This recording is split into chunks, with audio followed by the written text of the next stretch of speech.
All right, welcome back to the Chase Thomas podcast. Taping this late on a Tuesday. No, it's not.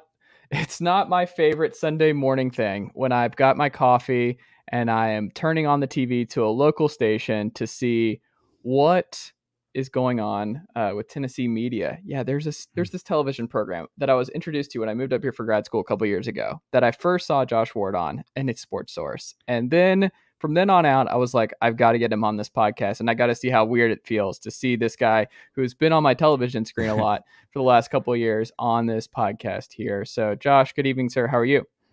I'm doing well. It's great to be on with you. Most people's reaction when they see me on the Sports Source or anywhere on TV is, well, it makes sense why he's on radio. When you see, I have the radio face. My joke is how I got into radio, not television. But Sports Source is a lot of fun to do too, and great to be with you. What's the difference between doing radio? I guess what's the biggest difference between doing Sports Source and doing radio? Do you prepare differently? What are some of the biggest differences? Well, the cool thing about the Sports Source is that show's been on for 20 years, and John Pennington has run it and is terrific at producing and planning and being creative with topics. And sometimes it's topics that we have covered or will covered on the radio. The show, though, is 90 minutes, and 90 minutes flies, and we cover a lot in that hour and a half, and it's a lot of fun. Radio, with my show at least, it's 3 hours every day, so it's 15 hours a week that we're covering, and that creates more time, more long-form conversation, like in the podcast world as well. So TV it moves quickly, and with John Pennington running the show, it moves quickly and efficiently. Did you have to adjust it all? Do you go back ever and look at your first appearance on TV and you're like, oh man, I've come a long way, or I you have to get adjusted to it? Because I don't know, for me in podcasts, when I go back and listen to stuff I was doing years ago, and it's just completely, it's almost like listening to a different person altogether. Well, I am one of those people. I hate listening to my voice, and and some listeners are probably like, "Hey, join the club, Josh." Yeah, we hate listening to it too. But but that's everybody, right? I feel like it's kind of weird if you like the sound of your own voice and you can listen back to your stuff and not cringe. Sure, but I do try to go back and analyze. I do that with radio and TV. Was I too long-winded here? I mean, that's something that I do have to adjust for. Is like I mentioned with radio, we have so much time to carry out a conversation, and with TV, especially with the format that we have on the Sports Source, John's hosting, and there are several panelists there, so everybody needs or deserves their time. So I can't go on and on and on, kind of like I am right now. Radio, we can do that, and we can come back to it. With a 3-hour radio show, some people may listen to an entire show, but a lot of people don't. So a lot of people, their commute, if they're listening in their car, which is most common, they might have 8 to 12 minutes, 12 to 20 minutes, somewhere in that range. So they will catch part of our conversation. And a lot of people, when they're tuning in, if we're talking about something we talked about earlier, you have to reintroduce. So radio is much more repetitive because you have different audiences. With the TV show, a lot of the audience, I think, early on is going to be there late. And we're also moving from one topic to the next most of the time. I'm curious if you're like me in this regard, where, I mean, I do a lot of these every day, and I spend a lot of time with sports and writing and researching and podcasting and hosting and reaching out to folks about coming to podcasts that I'm the antithesis of somebody you want to meet at a sports bar, because I have no interest in talking about sports with anyone else once my day is wrapped up here. You're the last person I'll talk sports with this evening. Josh, are you like that at all? Do you get when you're out, do a lot of folks in front of yours want to talk and pick your brain about Tennessee, and you're like, man, you got to listen to the radio program, tune into Sports Source on Sunday morning, because I'm out of it. I can't do it anymore. Yeah, that's a good idea. I should recommend, hey, why don't you just pull up the podcast app, because you can download the show and go back and listen. That way we get more subscribers and all that. Exactly. That's probably the better move. But no, I don't mind it at all. Like if I'm meeting someone or whatever the case, or someone I know really well, either way, and they want to talk about what's going on with Tennessee, perfectly fine. That's why I'm able to do a show every day, and that's why my station is able to be local from 6 a.m. to 7 p.m. and sometimes beyond those hours and during the weekends, because we're in a place where there are so many passionate people about what's going on with Tennessee, or just like sports in general. So no, I'm happy to. Now, if you ask my wife, sometimes if we're at a party or an event and she sees that somebody's wanted to talk sports with me for 20, 30 minutes, and she's like, I got to go grab him because I'm ready to move along with our evening. So there you go. My answer and my wife's answer could be two different answers. Is your wife a sports person or no? No, she's not. She's a University of Tennessee graduate and works at UT. So she likes following the Vols and all that stuff. But in terms of like, really getting in depth with what's going on with sports, not at all. So we are a funny pair in that regard. Hey, I'm the same way. My fiance, not a sports person. Like, I like the balance. I don't think I could have ended up with someone who loved sports and like covered it and did like, I just don't think it would have worked. I would have been so tired and not wanted to like, oh man, this is just like this is my entire day. I like being exposed to different things and talking about different stuff with my partner, right? Like, that's just more fun for me. Yeah. Now, I have tried to get Kelly is my wife's name. I've tried to get Kelly to come on the show and do like a Sports by Kelly where we ask, there you go, pretty basic sports trivia questions to do like a knowledge test or something. And she is never going to do it. So, I love my wife and I want her to remain my wife. So it's probably best that I stop pushing for her to do that. The other thing is, like bracket challenges or something like that, or picks against the spread, either her or my kids. I think we might try to do something like that this fall, but that would be more to show how little I know as opposed to a test of her knowledge. It would really be just a way to embarrass Josh if Kelly or, my 4-year-old is able to beat me in picks against the spread this fall. There you go. Are you always in the press box or do you do anything as a fan anymore? I'm always in the press box at Tennessee football games when I go. It's been a while since I've been to Neyland Stadium and sat in the stands. I did years ago at it was, I think, a South Alabama game, maybe 2014, or somewhere in that range, early in the Butch Jones era. I went with Kelly to a game because we realized we had not been to a Tennessee game together because I had always been in the press box during games. But no, I'm typically there now. My kids are getting a little bit older, so I'd kind of like to go to some games with them. So bigger games, I'm probably still going to be there, more work capacity, at least in the foreseeable future. But maybe some of those games, like an Akron as an example on this schedule where, that one's not a heavy hitter.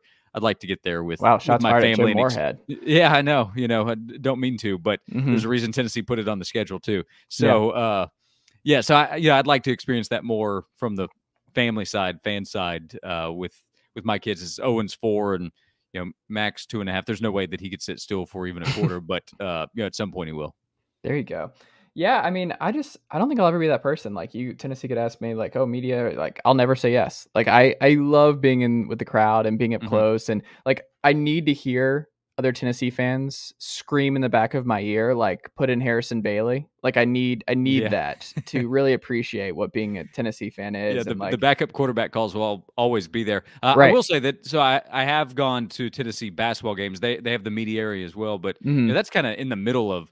You're fans. kind of this past season I went to a game or two with my family. So bigger games, SEC, I was still more there and in a work capacity, but I was able to get to some basketball games, and they have a bigger schedule, obviously more games to work with there. But that I was able to do that, and that was cool. The Owen at the time, I don't even know that he was 4 yet, so he's 3.5 at the time probably, and he cared. The only thing he cared about was he saw Smokey, So, but for me, we were at the same game then because Smokey was there. That was the was that Tennessee Tech? No, it was someone small like that though. Oh man, who was that? Because I got a picture. School from North UNC Carolina, Greensboro, maybe? That sounds right. Yeah. Yeah. So very early in the season, and so he actually cried and was terrible at getting the picture with Smokey, and then as soon as we walked away, he said, "I saw Smokey and had a great time," but.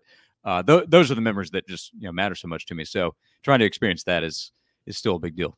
Yeah, and I mean that was the last time we were seeing Smokey. Because is the new one is he coming out this fall, or are they still like waiting that out? I remember seeing that he's ready to go, and he has a brother who did not get picked. How do you break the news there? Is it like a Bachelor type situation where instead of a rose you give like the I don't know what to call that, not a placemat, but not a jersey. What do we call that you put over Smokey? What is that wraps around him? Is it just a jacket or around? Yeah. I don't know. That's a good question. What is it actually called? I'm just thinking about it. Smokey knowledge was that deep, but I will say that being chosen for Smokey and playing that role is a much bigger deal than any kind of role that comes with The Bachelor. You're still playing a role. Don't get me wrong. And I've watched the show in the past. I will freely admit that. But yeah, Bachelor's great. Yeah. But especially Paradise. Josh Ward, he strikes me as a Bachelor in Paradise kind of guy. So the issue is like fatigue and being able to. So I don't watch anymore. It's been a couple years, but for several years I watched every Bachelor season with my wife, and there you go.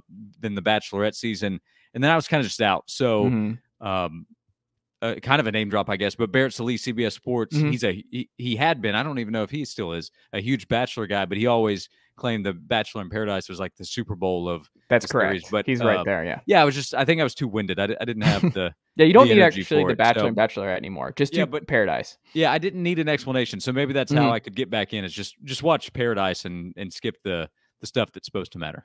Well, it's because they're all desperate. It's like all the people who did not win, and you just put all these people together that are just have already been on the reality shows. They've been on the circuit. They're there's this desperation and angst there that you just don't get in the regular ones. I mean, nothing's like title chasing in sports where you're all out and you don't care and you'll bounce from team to team. Yes, similar situation. Exactly, like you're hanging on by a thread. No, Ultimatum's the jam. Have you watched that on Netflix?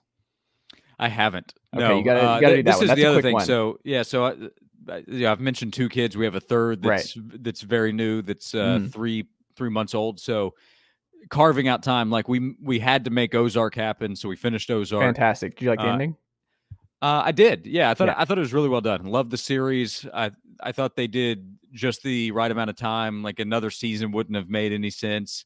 So I think it was as close to perfect as you can be in terms of length. And yeah, just no. That's spoilers, one of those shows I can't watch with my fiance because it's all shot in Georgia. And one of my issues as a viewer of anything is that I'm from Atlanta and Stone Mountain, and whenever I see like something I know and recognize, because so much is shot in Georgia these days, where I'll point at the screen, I'm like, oh, I've been there, and like they were shooting something down the North Shore. I'm like, oh, I know where that is, and she's like, I don't care, I have no concept for what you're talking about. I'm like, oh, that's Lake Lanier. Oh, that's that. Like it's that's funny. So my wife's family, we do an annual beach trip to the Outer Banks, and there's the Netflix show Outer Banks, and I love it. It's the whole show is absurd. I find it to be ridiculous, and I eat up every bit of it. But it's shot in Charleston. It's not shot in Outer Banks. We realized that 30 seconds in. So we love the show and we love the Outer Banks, but the two have nothing to do with each other. Yeah, there you go.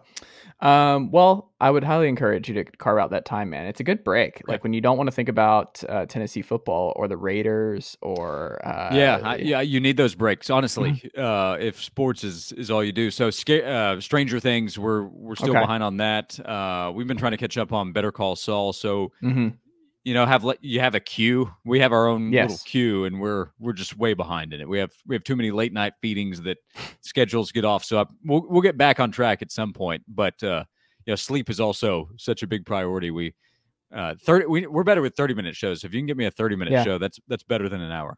Okay. By next time, I'll have a 30-minute show for you. Okay, I'll find good. one. Yeah, that's my homework. What do listeners want to hear you talk about the most at this time? Because it's a slow period with the summer. Tennessee baseball's wrapped up. I mean, the Vols basketball roster is basically done. We got one more slot. We'll see what happens if there's like a Ziegler type who pops in August or whatever. But it's a really, really dead time. And outside of just the occasional Carnell Tate announcement, there's really not a lot to talk about. What have you found that listeners want to talk about or want to hear y'all talk about right now?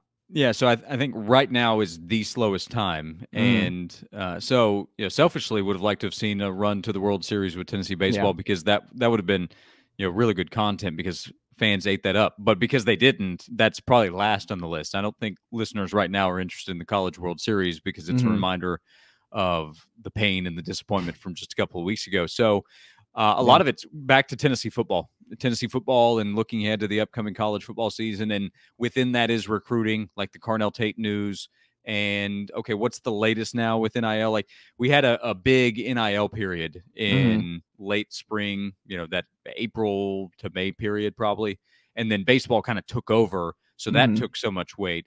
And now we're kind of back to, okay, where do things stand? What happened with Carnell Tate? How did Ohio State beat out Tennessee? You have some prospects that are coming in town this weekend that really matter for Tennessee in this class. So what Tennessee is literally doing, what the coaches are focusing on for the most part in terms of recruiting, we bring that back to the radio show so that we jokingly call it list season. So you have like your top quarterbacks. Like there was the quarterback room conversation from CBS. We kind of carried that over to the show. And Jesse Simonton of On3 to begin the week, he had his SEC coach rankings. And Jason Swain and I actually largely agreed with everything. Like we might have moved one coach, one spot. Where do you have Heupel? Or back. He had Josh Heupel number 9. And now a lot of Tennessee fans disagreed, which we expected. Mike Leach was one spot ahead.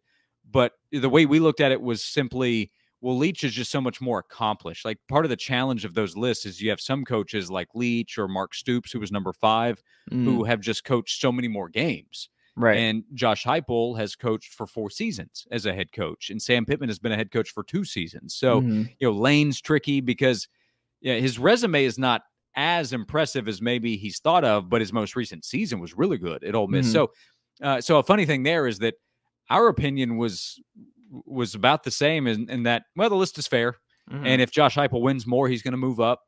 And if he doesn't, he'll stay the same. And Billy Napier's number 11, same for him. If he wins, he'll move up. If not, he'll get fired. So, we didn't have probably a great radio take to get people fired up, but we did share the link on social media.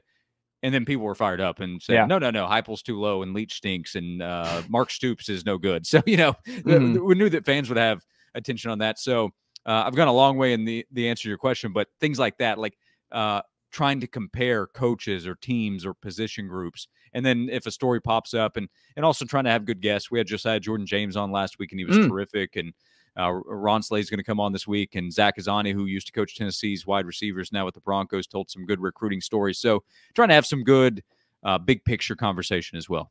There you go. I think the main thing was just making sure that Heupel was above Shane Beamer in that list. One spot ahead. Yeah. So, and we made sure to point that out, is that, they split the award for, which was just the silliest thing. And I told my fiance about it, where I was like, in the conversation. Yeah. I was so, it was like, there was 2 moments for Tennessee football that ended where I'm like, why am I irrationally mad about this? Like, this is the dumbest thing to be in a bad mood about for the rest of the day. It was the Purdue loss at the goal line, where I'm like, it's a ball game. It doesn't matter. Why do I care? Like, why do I care what happened here?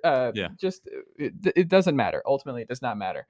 And then the other one was just sharing the Steve Spurrier award with Shane Beamer, where it's like, I was in the building. The game was over in 5 minutes. Like 5 minutes, it was over. Like Heupel stepped on their neck immediately, and that game was over. It's like, I understand that Beamer finished hot, but like, ultimately, the whole point is like, we actually have a head-to-head to point to here. We have one. It's right there. Right.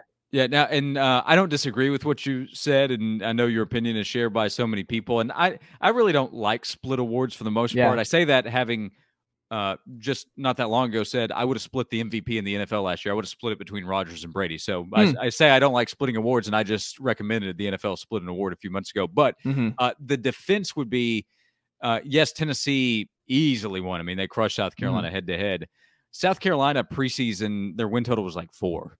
So to go 6-6 and then win the bowl game and win 7 games, it wasn't exactly even going into the year in terms of what the expectations were. And South Carolina's having to take their GA and put him back onto the roster. So there were some real challenges that Beamer inherited.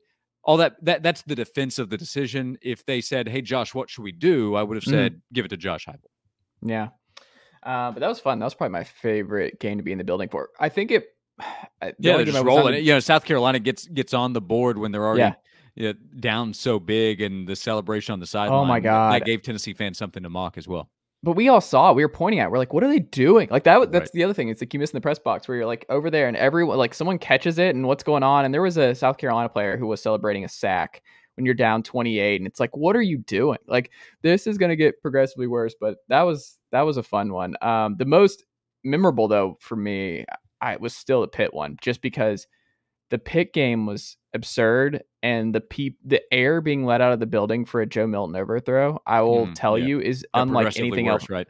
I've never experienced anything like that, where the crowd is all collectively just like, it's unbelievable to see his arm from where, like, if you're up close and you see it and you see him get time and unleash that cannon, you're like, this guy should be the best quarterback in college football. You see it, and then it's just 20 yards out of the end zone, and people are just like, they just, it's one of the wildest things. So I will never forget that particular game, just because the Milton experience was unlike anything I've ever seen. Yeah. I joked the other day that Joe Milton's throws, particularly in that game, it's like every throw was for Tyreek Hill. Yeah. But there's only one Tyreek Hill, and he played at the time for the Kansas City Chiefs. So it's not going to help Tennessee in that game. Yeah. But also, that game, it's frustrating. It's frustrating early. You feel good in the middle.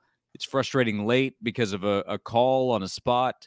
And at the time, you don't know, but it ends up turning out that, okay, that's the start of what's going to be much better with Hendon Hooker at quarterback. So now you go into this year, you go to Pitt. I was asking on our show earlier this week, what is the biggest revenge game for Tennessee on the schedule? You don't have that many to choose from, but I asked between Pitt and Florida. And I say Pitt because of the way that game went. Florida's just a big game every year, and it's a really important one for different reasons. But it's a good revenge spot. It's not the same Pitt team. Kenny Pickett's in the NFL, and Jordan Addison left.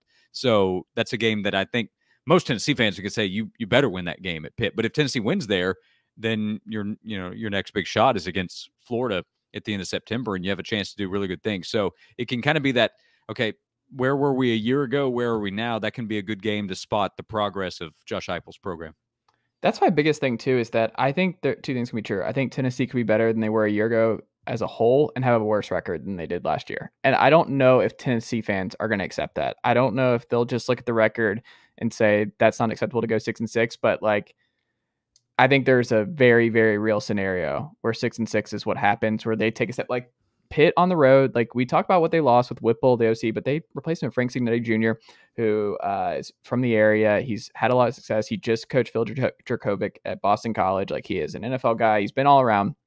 Keaton Slovis showed a lot at USC first. So it's not like there's not a lot of talent. They recruited well in the portal to replace Addison. They have a lot of talent actually at the wide receiver spot. They have a fantastic defensive line. Like they are going to have guys that get after Hooker. We're like, that's not a slam dunk. Like there's a possibility Heupel loses Pitt and Florida. There's a very real scenario because until we beat Florida, until that happens, until we can get that off, like I'm penciling in that like you should not expect a loss, but like I'm certainly not penciling that in as a win, even with the first year Napier situation. So then you need to start winning, and then there's a lot of pressure to finish strong and to get this thing mapped out. But I don't know. I think there's a real possibility that the defense could be a little bit better, that the young guys will be playing a lot more, that we'll see some stuff like with Squirrel White. He might just show out and be a big guy. We might see Justin Williams become a big player in this offense. But I also could see like the schedule being a little bit tougher and Tennessee maybe taking a step back in the wins and year 3 being huge with Nico coming in and things like that. But I don't know. Are you nervous with year 2? Well, what you just laid out is how it gets really dicey because if Tennessee does lose to Pitt and Florida, I mean, the Florida game by the end was lopsided. It was closer there in the middle of the game. If Callaway catches that ball on 4th down, who knows how differently it might have played out.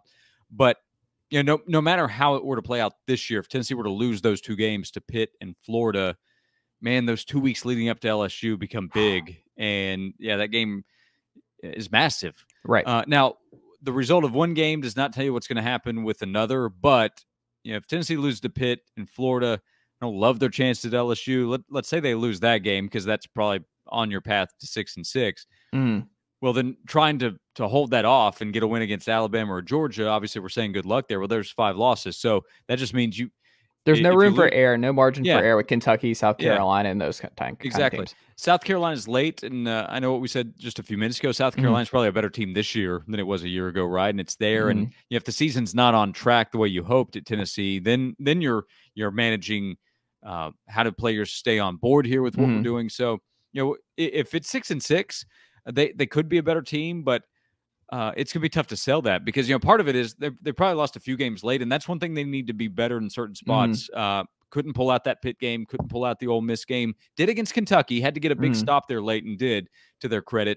And then Purdue, and I know about the 4th down call, but still lost the game. And it's in that position for a reason. So if they go 6-6 and they've lost several games close late, then fans are going to start to wonder, well, is there an issue here? Is there a reason we can't pull games out late? And then all of a sudden you're going into next year with a lot of pressure. How's that affected recruiting? So I don't recommend Josh Heupel go 6-6, even 7-5. Yeah. My guess is that most fans, and this is now, fast forward 2 months, it'll be even higher. I think most fans are going to say, hey, the floor should be 8-4. And that might be a big ask, but I think that's what a lot of fans are going to ask for. Well, what we're seeing is like the floor's got to get raised if you want to really seriously be in on the Carnell Tates of the world, where it's like you've got to give them a reason to pull them from Buckeye Land. Like there's a reason Georgia, like you look at where Bama and Georgia are getting guys, Missouri, Florida, wherever. Like if Tennessee wants to win recruiting battles in Chicago, in California, in Texas, wherever, like part of that is NFL draft. And part of that is getting those guys back in there. So hopefully Tillman has a great year and he's a 1st, 2nd round guy. Maybe you need something like that. But it's also, you have to, the wins have to happen. Like, they just haven't been, like, these kids have not seen Tennessee in an SEC title game ever. Like, that's just never been something they've seen. So, like, NIL is cool and this offense is fun, but the wins have to come, and being competitive against Georgia, being competitive, and they were competitive against Georgia and Alabama for 3 quarters last year. I mean, there's a scenario where they're a touchdown away from beating Alabama, like in the 4th quarter last year. Like, they were really putting Alabama through the ringer there. Georgia was a little bit different just with the defense and how they adjusted in the 2nd quarter, but like, hey, raise the banner. I want to raise the 17 points on Georgia banner. Like, I would do it. I would hang that somewhere in here. But I think that's part of the deal, is like, if you want to play big boy football and you want to really recruit and you want to be in the Nicos of the world every single year and the Francis and the Carnells, we have the money, we have the boosters, we have the offense, but now the hardest part, which is going from a good team, which they were last year, to a great team. That is the hardest part about this whole thing, is getting over that glass ceiling and just kind of reinstilling that faith in guys where they're like, oh, we'll play big time football. We have a chance at playing in the playoff. We have a chance of playing in the SEC title game, because right now they haven't seen it. Yeah, I agree with all that. And if you want to get more of those guys, because Tennessee does have Nico, Caleb Herring is a big time player that could go just about anywhere. So that is a good start to the class. And other really nice prospects in the class, but Carnell Tate is an elite player. Big Francis, elite talent, it looks like. Shondavian Bradley, I think, is a guy that Tennessee has a really good chance, and he is a big-time talent. But you need more of those players. Alabama and Georgia and Ohio State, with what they've done, I know they haven't had all the success that they want, but there's a reason they are the favorite every year in that conference. It's because of recruiting. It's because of players. Ryan Day's a good coach. Nick Saban's a terrific coach. Kirby Smart's probably a better coach than people want to say that he is. But with all those guys, especially Georgia last year, it's players. It's about having enough talent. And Josh Heupel, I think, is a good coach, and his offense is going to be really good. But, they're a 38 to 40 point per game team, which is terrific. That's among the best. But LSU was close to a 50-point team, and Alabama, with their elite talent, has been able to push toward that number because they had a bunch of first-round picks on offense. And that can be the difference. That could be the difference in Tennessee being an offense that gives you a chance in most games to being an offense that keeps most of your opponents from having a chance. And that's what Tennessee wants to get to. And then the line of scrimmage, you just have to have as many big time players as possible. And one of the fears this year is, what if Hendon Hooker gets hurt? Or are they good enough at tackle? That's a reason that people are going to ask that. And on defense, do they have enough big time talent on defense? Not yet. So a guy like James Pierce coming in is good. You need 3, 4, 5, 6 of those guys. Like West. Yeah. So they're off to a good start. And I thought the way that they closed last year in recruiting was really good. So to come back to what you were talking about, if Tennessee has better results on the field, like if they get that win against Florida, recruits are going to hear about it immediately after the game, Sunday morning. I mean, that's all they're going to hear about from Tennessee is, hey, we told you, we're ahead of Florida, we're coming. So they have good first-year results to sell. They were better than expected, and that's why I think more prospects are interested. But being interested and then choosing another school doesn't do Tennessee any good. So they're trying to get more of those guys, and better results will help with that. God, I don't want anybody of importance at the Florida game. Just keep them away. Like, just no one there. Don't want them in the building. You're broken there right now, I can tell. You're afraid of this game, which I think a lot of Tennessee fans probably are until they get another win. One win since 2004 will do that to you. I'm terrified. Like, I don't want it at 3:30. I think you got to put it at night. I hope we get the ESPN treatment. It's like a 7:00 game. For whatever reason, I feel like the odds are better, and maybe it's just the game-winning field goal from what was that, Will Hoyt years ago. Like, I want it at night. Like, this is one that I think if Tennessee's going to get over the hump, it needs to be a night game. Yeah, I don't. After the Ole Miss game last year, I don't know that anybody sees that as they might see that as a safety concern if they put that kind of game. Because if Tennessee beats Pitt, because right now I like Tennessee's chance against Pitt. If Tennessee does win that game and Tennessee's unbeaten and they're trying to go to 4-0 with a win against the Gators, Neyland Stadium is going to be on fire. So, but it's also just going to be so tense. Like, it's going to be a tense affair. Like, I cannot wait to just feel how tense everybody is. Where I mean, what's really going to scare you is that by Thursday, Friday of that week, not 100% because you won't be, but most Tennessee fans are going to assume victory, which is always scary against Florida. It happened in 2012, and then Will Muschamp's on game day right before the game or a few hours before the game and says, we always play well here, and we will today. It's like, uh-oh. and they took over in the second half and won the game. And then, 2000. I'm starting to get my years crossed up, but 2014, Trayon Harris, it's 9-0 Tennessee. Hey, we got this right. They can't score, and then Trayon Harris trots out there and manages to put 2 scores on the board, and you lose 10-9. So, it's happened before when Tennessee should have won. That's the crazy thing is last 4 years have been lopsided in the end, but for most of this, it's not a streak necessarily because Tennessee has the 16, but Tennessee has 1 win since 04. Right. Most of those games have been really close and they could have gone one way or the other. But for whatever reason, most of the time they've gone Florida's way, and that's what Tennessee's trying to get out of. Yeah, I mean, we'll see. We'll see, man. I don't know. Like, we'll also learn a lot about Florida really early. Like, their schedule is not fair to start things off for Napier. Like, I'm sure Billy Napier's thrilled to have Utah on the schedule to start things out. The team that's going to come in playing in SEC toughness style. Yeah. Kyle Whittingham saying, hey, why don't we show the SEC how we do things at Utah? So, I'm sure Billy Napier's really appreciative. And then Kentucky right after that. 2 physical teams back to back. Yeah. So, good luck with that kind of start because, Kentucky's not afraid of Florida anymore and shouldn't be. Yeah, and that's one of those things. I don't know if I would want more of this might be a radio topic of like, do you want Florida to be like 0-2 coming in and like just 0-2 in big games and really just not firing on all cylinders whatsoever? Or do you want them undefeated too and like big wins and feeling great with AR-15 and like just a little over? You don't want that. No, if Florida's unbeaten in that spot and and Anthony Richardson has figured things out, steer clear of that. So no, it's a good it's a good question, but I would say no, thank you if I'm Tennessee because I think he's the biggest wild card. If you want to use that. Well, he's got the highest ceiling of anyone in this conference. Like when he's on, I mean, it's like, what do you do? It's like he's 2 players. So if he's unleashed and is the real deal, like people have said he can be, then that changes the conversation for Florida entirely. Man, I'm excited for that one. But you mentioned Hooker playing 12 games. That was something I mentioned to the Go Big Orange Friday guys with Ryan and Ethan, where it's like, I don't think folks who think the Joe Milton experience is over are mistaken, I think. Hooker took some shots last year, and I don't think this offensive line is going to be better than they were a year ago. I have some questions. Like, we'll see who's starting at left tackle. It might be Mincy. It might be, who is it, Crawford?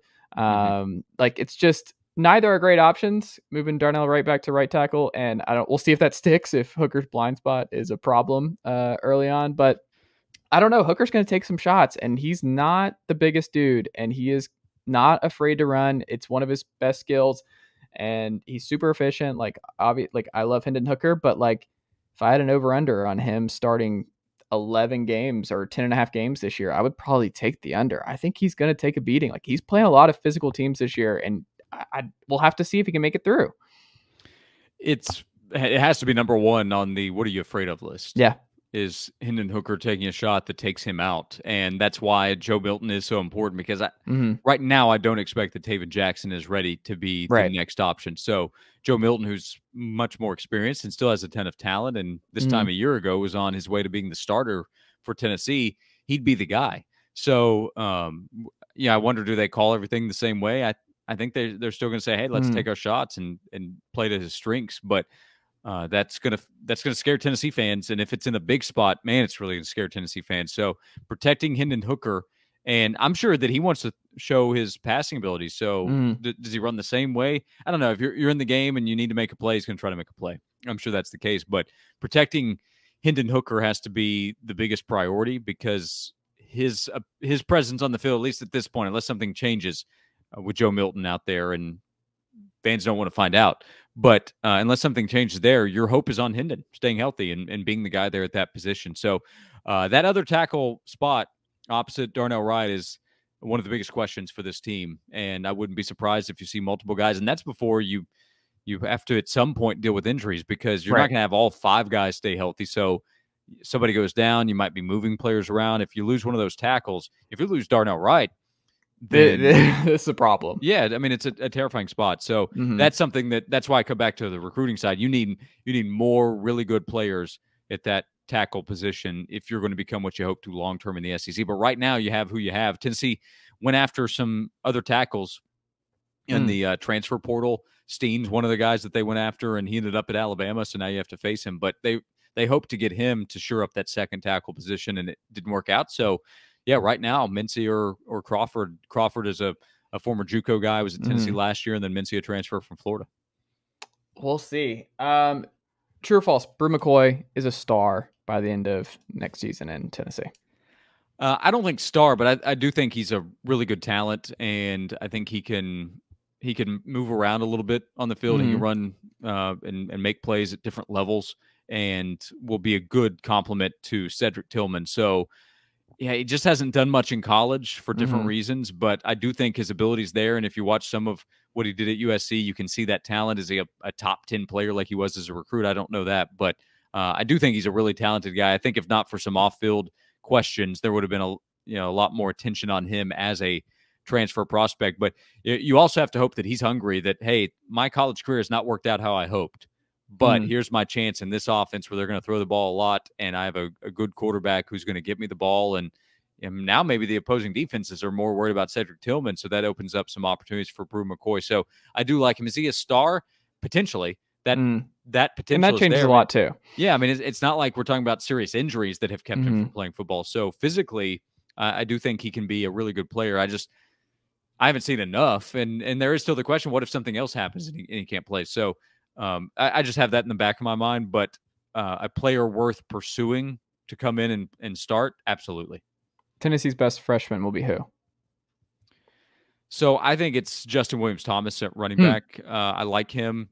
If the answer is James Pierce, you should love that, because he has a lot of potential, but is he going to be ready to help you as a pass rusher in a big way right away? That's a question. I like him and Joshua Joseph. You mentioned West on the defensive line, having a number of players on campus this past spring, but I think Justin Williams-Thomas has a chance to be really good. One of those receivers could be an option too. Caleb Webb is a guy that I like. Squirrel White, somebody that maybe statistically he's not going to be way up in the box score, but he might make a few plays within the season. What if he makes a game-breaking play against Florida? Well, that's worth it for year one. So it's kind of a tricky way to answer the question. But if you can get some help immediately on defense, you'll take it. But I come back to Justin Williams-Thomas because he's already been here. He's a mature guy. I like him. He's a talented player, and they still have some need there. That's also a position, another one where you just plan for injury. They did last year. Tyan Evans missed a ton of time. Jabari Small got injured early, had to kind of play through it during the year. So I'm pretty confident that Justin Williams-Thomas will be needed this year.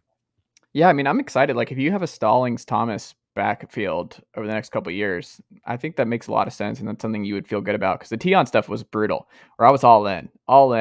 Fiance's favorite player was Tion, and just thought he was going to be the next Kamara for a little bit, and you thought he was going to be around, and then just gone. Might be for Louisville, but no, they just brought in the number one running back in the country. They signed. Yeah, so who knows? They did, but yeah. So that's been a funny position at Tennessee for sure. But I do think they have a good group. I think Jabari Small is a solid player. He's not going to be a lead back. He can't take that many hits.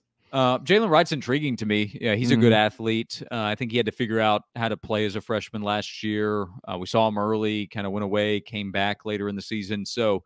I don't know that they have one elite player, but I think they have a good group of running backs. And let's see in this class, I think they'd like to add another guy. But man, Stallings looks like he's an SEC running back right now in terms of his size. He's a stout fella, so he'll come in. He'll be a tough runner for Tennessee, coming from a really big program, Bishop Gorman, where Cedric Tillman played. Yeah, C.J. Watson too, right? Maybe that's the case. He was from Vegas. I don't recall if it was Bishop Gorman, but from Vegas for sure. There you go. We'll end on this. Well, actually, the other thing too is like Squirrel. Do you think he already has an NIL deal with the Squirrel guy, the Squirrel Oak Ridge guy? Like, we gotta get something involved with the two of them if they're not already connected. I don't know about his deals. You know what I'm talking about? I don't. No. The squirrel guy who's always around campus. He has like a squirrel that he dresses up in Tennessee stuff. He's an Oak Ridge squirrel guy. He has like a huge Instagram following, but at any Tennessee tailgate. So I've seen this, and I don't think I've ever figured out what's going on there. Yeah. Okay. So I've seen what you're talking about, and I just I'm clueless. Yeah. He's been on my shoulder. He's been on my fiance's shoulder. Okay. Like he's a big hit. But I know what you're talking about.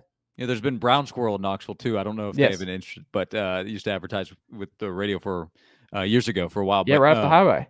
Yeah. So no, but that's a perfect fit. So I've learned something. I've seen pictures, and I kind of just kept it moving. Didn't know what was going on, and I don't know if I knew who to ask. I should ask Swain. He probably knows. But yeah, you got to get back out there, man, among the people. Yeah, get a some kind of photo deal there or something. That's what I was thinking. Like Instagram, you can do the joint posts right now. Yes. So yeah, it's much easier to push it out there. Squirrel, make it happen. Like, let's just do that. It's an easy one. You can put it on the video board. Like, have the squirrel run out with Squirrel White. Like, that's all you got to do. Josh, we'll end on this. What do you think? What does your gut tell you? How many wins do you think they actually have this fall? Right now, I'm at 8-4 for Tennessee, which let's see if I stay there, because that feels like what most people are going to say. Yeah, I do think by the time we get to late July, August, this is how it goes with most fans. We'll hear a lot of 9-3, 10-2 is pushing it this year for Tennessee. But 10-2 means you're probably beating one of Alabama, Georgia. Yeah, maybe, because something has to give somewhere else. Yes. I'm a big believer things even out, and I think that's probably how it goes this year. But I think Tennessee has a really good chance to be 4-0, beat Pitt, beat Florida, and you're in that kind of position to where maybe you can pull out a 9-3 if you win more of those close games. Now, you beat Florida, there's going to be a whole lot of, hey, we're going to Baton Rouge and we're winning, and that's still not going to be easy. If LSU were coming to Knoxville, I could get on board more with that. But going to Baton Rouge, they still have talent, and I don't think that's going to be easy. But 2 weeks to get ready for that game, so there's several of these games you could say, hey, I really like Tennessee's chances here because, and then several you could say, yeah, this could still be difficult because. We did that with Florida with Anthony Richardson. We can do that with LSU for obvious reasons. Kentucky, I don't think will be easy. South Carolina late, I don't think will be easy either. We talked about them. So that's why I just say, in the end, I think some things go your way, some things don't. You got to keep Hendon Hooker healthy. Healthy quarterback is a big part of this conversation, assuming that right now, here in late June, I think 8-4 for Tennessee. What's nice is I think the schedule ends in a way where Heupel will have a lot of momentum, where like there's a scenario where they win 5 of 6 down the stretch, and that's huge. Like, people, for like, it doesn't matter what you did in the beginning, people won't remember. It doesn't, like the Joe Milton experience early on, like there's no recollection of that for most fans, where it's like the Hendon Hooker show, everything right. That was our season, is when Hendon Hooker took over in the South Carolina game, and that's what you were talking about Harrison Bailey. I feel like that was 3 or 4 years ago. It was last year. This time a year ago, there was a large percentage of the Tennessee fan base that thought he should be the starter and that he was the quarterback of the future. That was last year, and it feels like it was 2015. I mean, after Bama, you get UT Martin, Kentucky at home, Georgia on the road, Mizzou at home, at South Carolina, at Vanderbilt. Like, there's a real scenario where they run the gauntlet. And I mean, I think they'll play Georgia better than most people think. And I think Georgia will be a little bit down this year. And I'm not saying they'll beat Georgia, but if I had to pick between the two, who's more likely for Tennessee to be in a dogfight, I think Alabama's going to be a lot better this year. And I don't think with their edge guys that Tennessee, like, I don't think the offensive tackles are going to give Hendon or Joe, whoever's under center at the time, to get. Yeah, my opinion is that Will Anderson should have to do a 1 Mississippi count. If you're playing backyard football and you have to count before you can rush. Yeah, I think Will Anderson should be required to do a 1 Mississippi before he's allowed to take off. There you go. I think one of two things. And one here. Not even a competition thing. That's a safety issue. There you go. I think one of two things. People, like, the 8-4 seems unlikely. I think either they break through and they're 9-3, 10-2, where it's like, oh God, they're here and they broke through and everything's clicking, or it's a step back where it's like a 6-6, maybe a 7-5.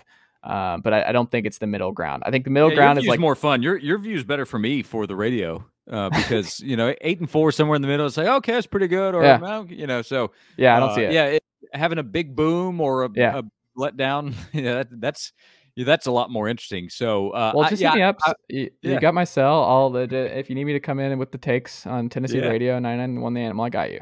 Yeah, it's take season. This is the time you get them out, and then you have the old takes exposed coming up in 4 or 5 months. So that could be the case. Like, okay, so which one do I think is more likely? Like 6-6, I think you have an injury to Hendon Hooker if that's why you go 6-6.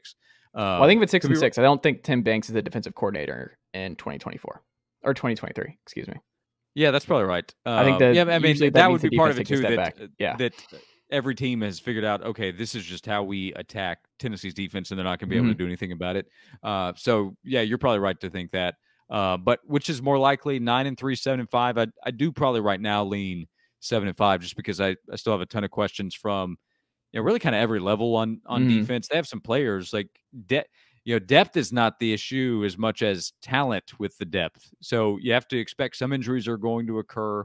But do they have enough elite talent up front on defense? I need to see that James Pierce or Joshua Josephs can help. I need to see that Tyler Barron is going to be a more consistent player. And then you're having to replace 2 guys that got drafted in the secondary. So Trayvon Flowers is the guy that people think can be a lot better this year. If that's the case, that helps. You have Wesley Walker coming in. Turrentine, I don't know if he can really help you yet in the secondary. He's just a second-year player. So I have so many questions. So I would say if you said, okay, 8-4 is a cop-out answer, Josh, choose 1, 7 or 5, 7-5 or 9-3. I'd say 7-5 right now with the let's do this 6-6 or 10-2. 6-6. Yeah, okay. It's easier for me to see those questions not getting answered and 6-6 being the result versus that's a lot of questions to answer to get to 10-2. So yeah, I'd go 6-6 before 10-2.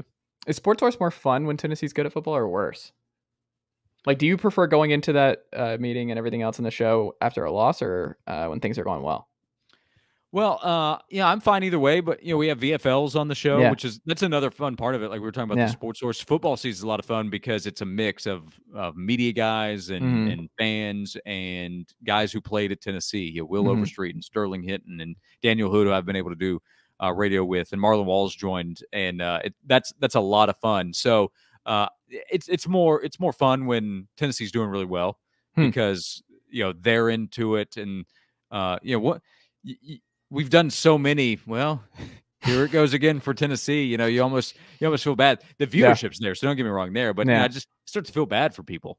So that's the conversation. So I do think a lot of people, for some reason, have the opinion that the media is either out to get Tennessee, and maybe there's a person that is or something. But like in general, that the media hopes the team loses. That's insanity. Because hold on, I'm not for that with football or basketball, but baseball, there was absolutely a lot of folks who were spitting on the graves, dancing on the graves. Yeah, I'm talking locally, just local media. So outside Knoxville, but like, I don't know. Was there anybody locally in the media that was happy that Tennessee baseball lost? But I mean, again, maybe like a person, but like in general, it just doesn't make any sense. No one welcome on this program or on Josh and Swain. I'll tell you that. What's that now? No one welcome on our programs. Okay, but it's just like so. The media it relies on advertising, right? Right. Do you think advertisers spend more money or less if the team stinks? It's not more. So if the team's winning, then people want to be a part of it. And so remember that. And then I don't want our listeners to be in terrible moods. I don't want people to be unhappy. Knoxville's my town. So, I don't want business owners. Business owners are negatively affected if Tennessee football is no good. So there are many more reasons to say, hey, Tennessee football, go be big time and have a ton of success versus, hey, go 5-7 and fire the coach again. But also settle down a little bit because we're now getting so good that ticket prices are going to be crazy this fall. Well, that's the one thing. I've heard that. It's like, man, did the baseball team have to be this good during the regular season? I can't get into the – you could have won 5 less games. You don't have to be the best team of all time. Yeah, where it's standing room only against Georgia. I'd like to be at the regional this weekend. So, it's a tough ticket, but God, I'm going to miss that. It was fun. It was a terrific run. That was a lot of fun to talk about of how much people wanted to be there or be a part of it.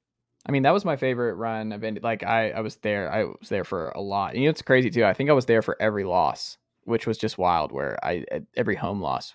What are the odds with how many losses they actually ended up having? Where I need to stop going because this is not great. So we've kind of figured out what the problem was. So okay, Josh. Were you at the season-ending loss? No. I was not. Well, then it's not all on you. No, I was not there for that. Partially, of course, but not all on Partially. You. I just wanted to see it. Like, that was at that point where I'm like, I don't think... Because as someone who was there for the standing room for the week prior and stuff like that, there's just so many people that were standing in front of the line of sight that you're like, I can't see what I need to see anymore. So I'm just not going to partake. But I missed it, man. Like, that was Tennessee baseball. And we're killing it. And when... it's fun, man. Tennessee baseball, folks, for our local Knoxvillians who still haven't partaken in the Tony Vitello experience. It's just an absolute delight. And I'm going to miss Gilbert and Beck and all those guys a lot because there was a lot of joy. And just for last year, being in there for the walk-off Grand Slam. Like the last 2 years, Tennessee baseball is some of the most fun I've had for any sport of my life, for sure. Speaking of the building, for some crazy stuff. Yeah, it was really fun. Now you have to replace those guys, and that's difficult to do from a personality standpoint. They're still going to have a ton of talent, as I do believe, as long as Tony Vitello is the head coach at Tennessee, and I think he wants to be the head coach at Tennessee for a long time. Tennessee's going to be in the mix. I don't think it's going to be well, maybe 4 years from now, we'll have a chance to be back at the World Series. I think they're going to be a contender most years. You're not going to get there every year. This year proved that. But I think as long as Tony Vitello's the coach at Tennessee, Tennessee baseball will be interesting. Tennessee will be good, and they'll have a fun product for fans, which is great to see. That's what you want. You just want to be in the mix. We just saw that this year. And like Ole Miss, who was number one at one point, and they fell off, and we swept Ole Miss and Jackson or in Oxford. And like that was just like, and you just want to be in the mix. Like the whole thing is like, if you're a good team in the SEC, then you're just automatically in the mix because the conference is so strong. Then you're positioned to have a chance, at least in the NCAA tournament, to go on a run. So nothing's guaranteed, even if you're at home. But more times than not, Tennessee's probably going to have a favorable setup. Tennessee will have a good chance to host, and that gives you a better chance, better odds to get to Omaha. So I think Tennessee baseball is here to stay. And as long as they're in the mix on a regular basis, at some point, play the odds, you have a good chance to break through and win it all. This year is a reminder of how hard it is. You can be that good and not even make it to the Final Eight. But the last three number one overall seeds didn't make it to the Final Eight. Yeah, 99. That's crazy. It's a crazy stat, but it's also a reality. So there's a crazy number of teams that have been number one and then obviously fell short, but then won it the next year.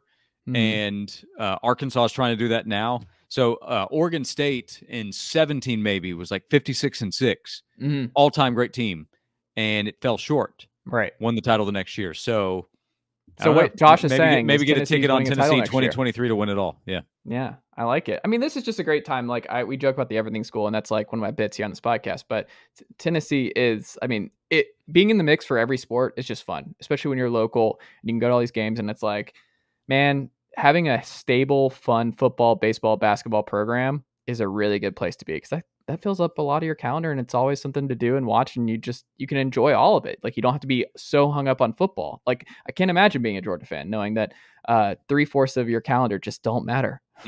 Yeah, we do this big promotion giveaway on the Sports Animal during the summer. We've done it since maybe 2009, called the Big Ticket, and it's a chance to win season tickets with Tennessee football, men's and women's basketball, baseball, softball. The Ice Bears are part of it this year, which is cool. But this is the best that promotion has ever been, and it's split up, so you have a chance to win one of those. So like football or basketball or baseball. But what do I have to do to just get one of them, and you rig it for me? Well, I'm always willing to take bribes. I can't promise that that'll have any effect on your chance to win, but I've said for a long time, I'm not a college athlete. Doesn't matter now because they have NIL, but you can pay me anytime you want to. You stop by, sign up. But this is the most exciting it's ever been, because all of those sports are attractive. It's not like, well, I like football this year, or this year I want basketball. It's like you get any of those tickets, it's a big ticket to have. So that's a statement toward what's going on at UT. Absolutely. Josh, how do the good folks keep up with what you got going on with the radio show, Sports Source, and everything else this week? Yeah, thanks. Monday through Friday, 12 to 3, Jason Swain and I have our radio show on 99.1 The Sports Animal, and you can podcast that, as I mentioned earlier. And Sundays, most Sundays I'm on the Sports Source. That's at 11 a.m. on WATE, and he posts that afterward at sportsource.tv. So live or on demand, you can listen or watch. There you go. Josh Ward, thank you so much for making the time. I greatly appreciate it, and we'll have to check back in again soon. Yeah, would love to.